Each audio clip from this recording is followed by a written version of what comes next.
काय बोलती पब्लिक? चला आज मी बनवते आहे बोंबीलचा कालवण आणि बोंबील फ्राय। हे जी रेसिपी मी तुम्हाला दाखवते। ही आहे बोंबील, हे बोंबीलचा मसाला आणि हा ते आपण आणतो ना ते मसाले, आणि हा आहे बोंबील फ्राय। ही जी पण सगळे रेसिपी मी तुम्हाला दाखवते। आता हे मसालेला आपण वाटून घेऊ आणि पुढचं मी तुम्हाला दाखवते। ही माझी कढाई आहे आणि तुम्ही आता विचार करणार ही कढाई काळी कशी काय? तर ही कढाईला झालंय मला 19 वर्ष, म्हणून ही काळी आहे आणि खूप मी याच्यामध्ये काम केलंय, खूप काय काय बनवले याच्यामध्ये। तर आता हे कढाईमध्ये आपण बोंबीलचा कालवण बनवूया। आता गॅस चालू करते आणि कढाई ठेवते मी, ठीक आहे। आता टाकते मी तेल। मराठी माझी चांगली नाही तरी पण मी शिकते, हळूहळू मी शिकणार कसे काय बोलतात ते। कुठे चुकी झाली तर बघा आता तुम्ही सगळं। हे बघा सगळे मसाले टाकते मी मिक्सरमध्ये, ठीक आहे।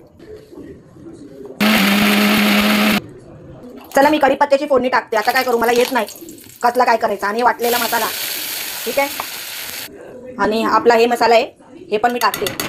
मला येत नाही हे कालवण वगैरे बनवायला मराठी पद्धतीने। मला बिर्याणी बोला, पुलाव, अजून चांगले चांगले आयटम मी बनवते। तुम्हाला आवडलं तर रेसिपी टाकणार मी कमेंटमध्ये, तुम्ही सांगा मला। कोकम तर नाही माझ्याकडं, हे लिंबूचा रस मी टाकते। आता कोकम कुठे शोधू, भेटत नाही मला कोकम, आहे पण नाही माझ्या घरी। बघा टाकले मी।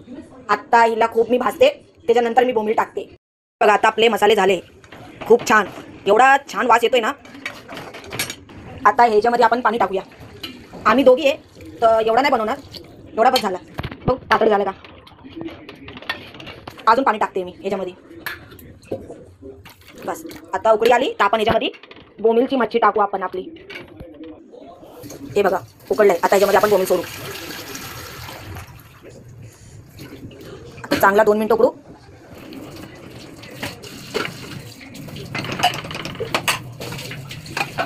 हे बघा उकळली, आता हे झालं बोंबीलचं कालवण, ठीक आहे। तुम्हाला दाखवून देते मी।